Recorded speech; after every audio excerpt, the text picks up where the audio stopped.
रघु ने शहर जाकर पढ़ाई की थी पर अब खेती में पिता की मदद करता था। उसने सुना तो बहुत था उस कुएं की कहानियां, लेकिन उसे यकीन नहीं था कि कोई कुआं सच में शापित हो सकता है। एक दिन उसने अपने दोस्त गोपाल से कहा, भाई ये सब दादी नानी की बातें हैं, भूत वूत कुछ नहीं होता, मैं कल जाकर देखूंगा उस कुएं में। गोपाल ने डरते हुए कहा, पागल हैं क्या, वहाँ जाने की मनाही है।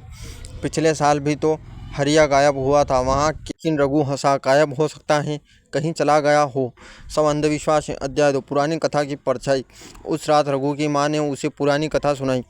बेटा, ये कुआं पहले साधारण था। 100 साल पहले गांव में एक साध्वी आई थी, योगन्या माता। वो तपस्विनी थी, गांव के मंदिर के पास रहती थी। लोग कहते थे उसके पास चमत्कारिक शक्तियां थी। गांव में जब सूखा पड़ा, उसने इसी कुएं के पास हवन किया और वर्षा कराई। पर एक व्यापारी लालच में उसके सोने के कंगन चुराने आया। साध्वी ने जब उसे रोका तो उसने उसी कुएं में धक्का दे दिया। मरते समय साध्वी ने कहा, जिसने भी इस कुएं में पानी बिना श्रद्धा के छुआ, उसका वंश नष्ट हो जाएगा। और तभी से ये कुआं शापित कहलाए। रघु ने हंसकर कहा, माँ वो तो पुरानी बातें हैं, अब कोई शाप नहीं चलता। लेकिन माँ की आंखों में डर था। बेटा, कुछ बातें मजाक नहीं होती। अध्याय 3 निषिद्ध रात। अगली रात अमावस्या थी। गांव में अंधेरा छाया हुआ था। रघु अपने मोबाइल की टॉर्च लेकर निकल पड़ा। गोपाल को उसने साथ चलने के लिए कहा, पर गोपाल ने मना कर दिया। तू जा, मैं नहीं। रघु अकेला निकला। पीपल के पेड़ के नीचे हवा ठंडी थी और कहीं दूर उल्लू की आवाज़ गूंज रही थी। उसने टॉर्च जलाई, कुएं के पास पहुंचा और झांक कर देखा।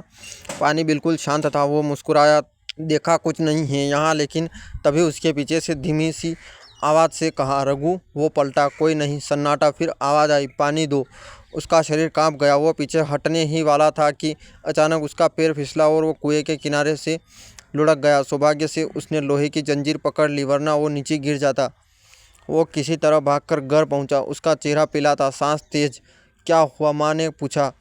कुछ नहीं माँ, हवा थी शायद, उसने जवाब दिया, पर उसकी आंखों में डर साफ था। अध्याय 4 गायब होना। अगली सुबह लोग रघु के घर पहुंचे। रघु गायब था। उसका मोबाइल के पास मिला और कुएं के किनारे मिट्टी पर किसी औरत के पैरों के निशान थे, नग्न, गीले और पीछे की ओर मुड़े हुए। गांव में दहशत फैल गई। पंडित ने कहा, कुआं फिर जाग गया है। सबने पूजा रखी, हवन करवाया, पर रघु का कोई पता नहीं चला। गोपाल का मन बेचैन था। उसे यकीन था कि रघु जिंदा है। उसने तय किया कि मैं उसे ढूंढूंगा। अध्याय 5 मंदिर का रहस्य। गोपाल गांव के बुजुर्ग लच्छीराम काका के पास गया, जिन्होंने धीरे से कहा, बेटा, योगिन्या माता का मंदिर अब भी है, पर बंद है। उस मंदिर में जाने की मनाही है।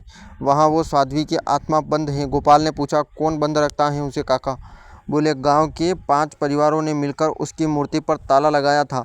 उन्होंने ही उसके कुएं के चारों ओर दीवार बनवाई। वो लोग चाहते थे कि उसका शाप दबा रहे, पर बाहर न निकले। गोपाल को शक हुआ, अगर कुछ छुपाया जा गया है तो रघु का गायब होना उनसे जुड़ा होगा। अध्याय 6 रहस्य की तय। रात में गोपाल मंदिर पहुंचा। दीवारों पर जंग लगी थी।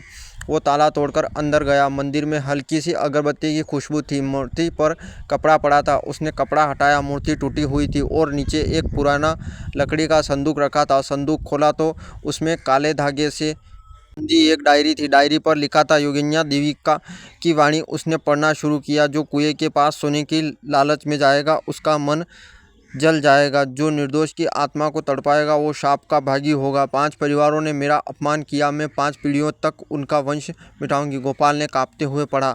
नीचे 5 नाम थे, सुदामा, केशवलाल, नंदराम, हरिया और मोतीलाल। गोपाल की रीढ़ में सिरहन दौड़ गई। ये 5 परिवार आज भी गांव में थे और रघु का परिवार मोतीलाल का वंश था। सच्चाई का चेहरा। गोपाल भागा और पंडित जी के घर पहुंचा। पंडित जी वहीं थे जिन्होंने हमेशा गांव को डर में रखा था। गोपाल ने कहा, आपने सबको झूठ बताया। यह कुआं शापित नहीं बल्कि एक हत्या का गवाह है। पंडित हंसे, तो बहुत जानने लगा बेटा। फिर धीरे से बोले, हाँ, वो साध्वी मारी गई थी, पर मरने से पहले उसने सोना यहाँ छिपाया था। गांव के 5 परिवार उसके गहनों के पीछे थे। लोगों ने उसकी लाश कुएं में फेंकी ताकि सच्चाई कभी बाहर न आए, और तब से उन्होंने लोगों में डर फैलाया ताकि कोई कुएं में पास न जाए। गोपाल ने कहा, तो रघु? पंडित जी ने कहा, वो देख लिया था ने वो संदूक।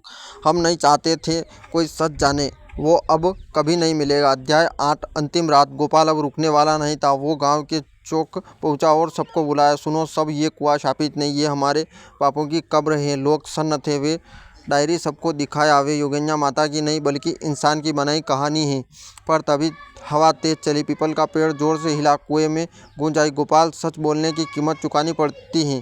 गोपाल ने डरते हुए झांका, पानी में रघु का चेहरा दिखा। वो मुस्कुरा रहा था लेकिन उसकी आंखें लाल थी। तू आया मुझे बचाने, अब तू भी यहीं रहेगा। अगली सुबह कुएं के पास 2 जोड़ी चप्पलें मिली और पानी लाल था। अध्याय 9। आज का धूलिया खेड़ा। आज भी धूलिया खेड़ा में शाम होते ही लोग अपने दरवाजे बंद कर लेते हैं। कुएं के चारों ओर फिर से दीवार बना दी गई है।